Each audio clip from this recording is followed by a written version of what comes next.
So I had a brief conversation with one of our beloved members of the church this week that began as such conversations really ought to begin. Did you hear the good news?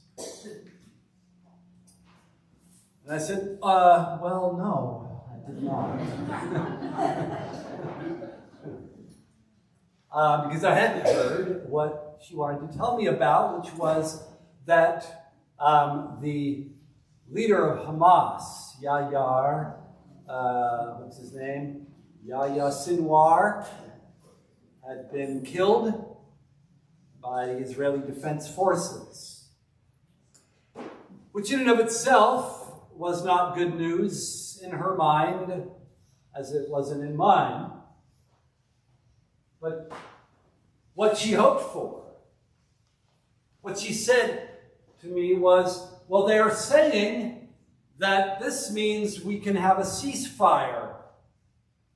We can have an end to all this senseless and merciless killing.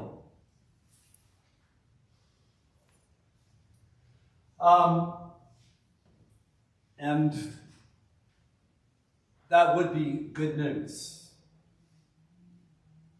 But just as the killing of Yahya Sinwar did not bring an end to the killing, just as the killing of Ismail Haniyeh, the previous leader of Hamas, did not bring an end to the killing. Just as the death of the leader of Hezbollah did not bring an end to the killing. Neither did the death of Shabar al-Damin. Not a household name. A young man who would have turned 20 this week, my daughter's age, who after being attacked along with his family in the north of Gaza, being wounded in the attack, went to the Al-Aqsa hospital. Because there was no room in the hospital, because the victims were so many, this young engineering student built a shelter, kind of a makeshift tent for his family out in front of the hospital. And it was there that he and his family were again attacked.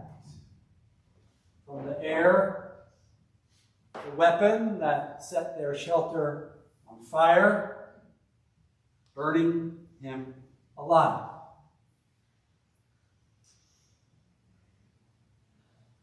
They say that if we can kill an evil person, we'll have peace. That is the kind of thing they say. But Jesus wants us to think differently. He's going to Jerusalem. And the gospel makes it very clear that he knows what's going to be happening to him there. That he is going to be the next evil person who they will kill in the name of peace. And he keeps telling his disciples what's going to happen. But our inability to understand the way politics and power really work in the world makes it so difficult for us to get it. Just as it was difficult for the disciples of Jesus.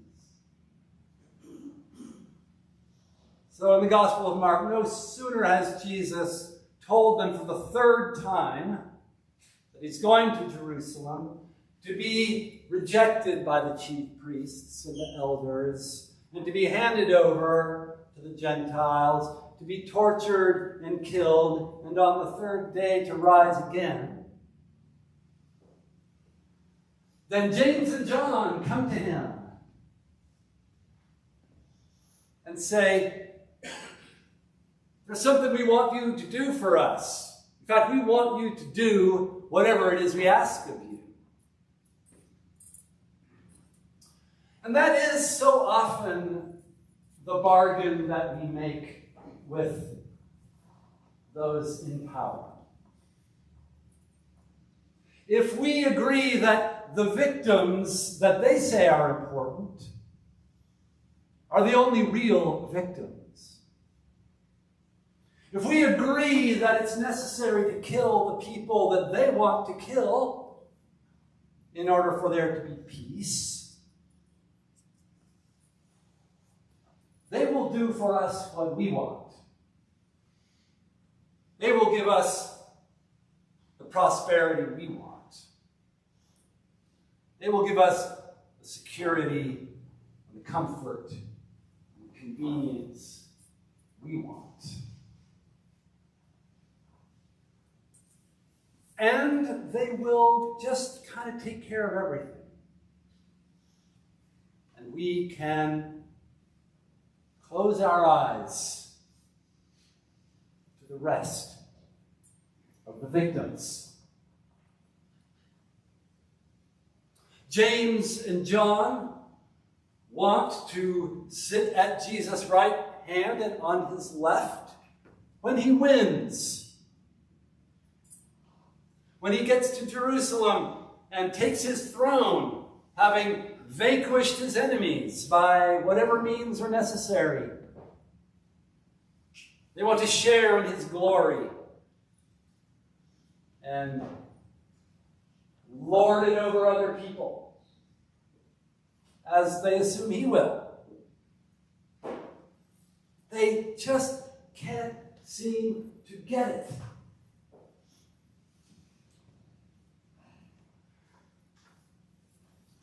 When Israel went into exile in Babylon, Jerusalem having been conquered and destroyed, and the temple burned, and all of the people who could read and write, and the other, kind of ruling class of their society had been deported. The king had been blinded and emasculated and taken away chains. What they said was that our God has vanquished your God. Forget about him. You thought he could protect you. You thought he could give you unending prosperity, economic growth that never ends. He could keep you safe from your enemies, secure your borders. But he was wrong. And we know he was wrong because we defeated and humiliated your nation. We took your leaders captive. We overpowered you with violence on a scale that just beggars your imagination. And the great, brilliant, incredible gift that the prophets of Israel, the exile, Second Isaiah, we hear from this morning, for example, were able to offer the world was this understanding that that is actually not how it works. That when they were vanquished, it just meant that God had a different plan for them. They could imagine that their suffering actually had a meaning.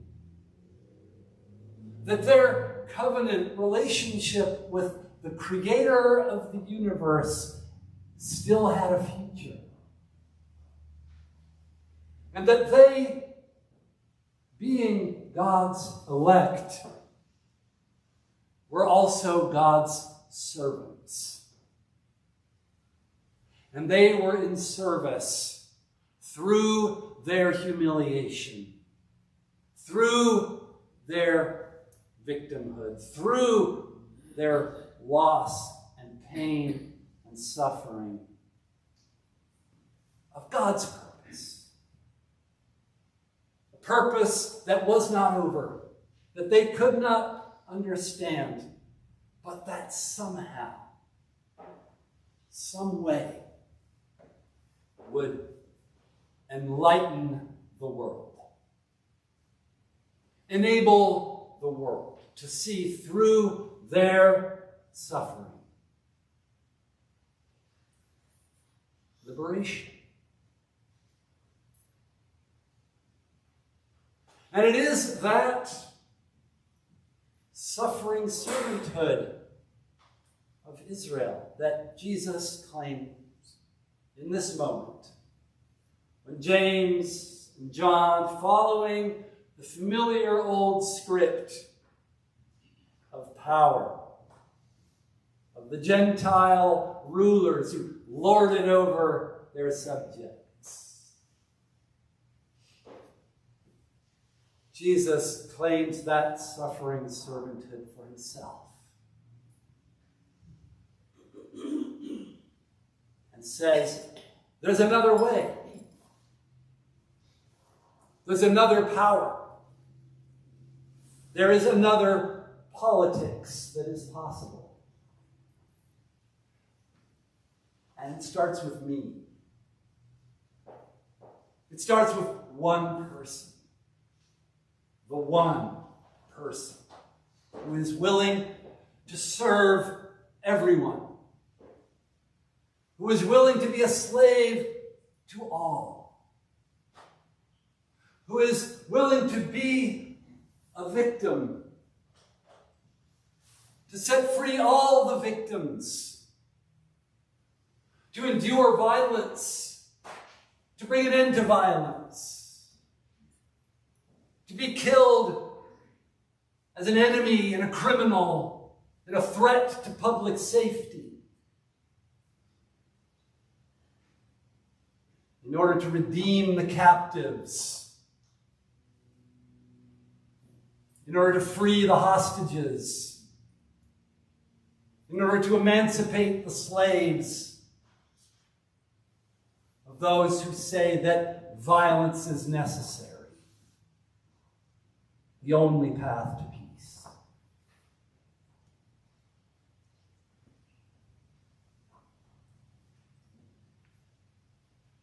But it only works if God raises him from the dead.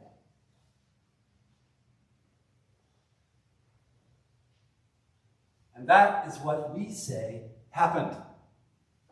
God raised Jesus from the dead, so that we could follow him, so that we could embrace the struggle and the courage and the pain and the loss and the suffering that it takes, that it really takes to set the world free,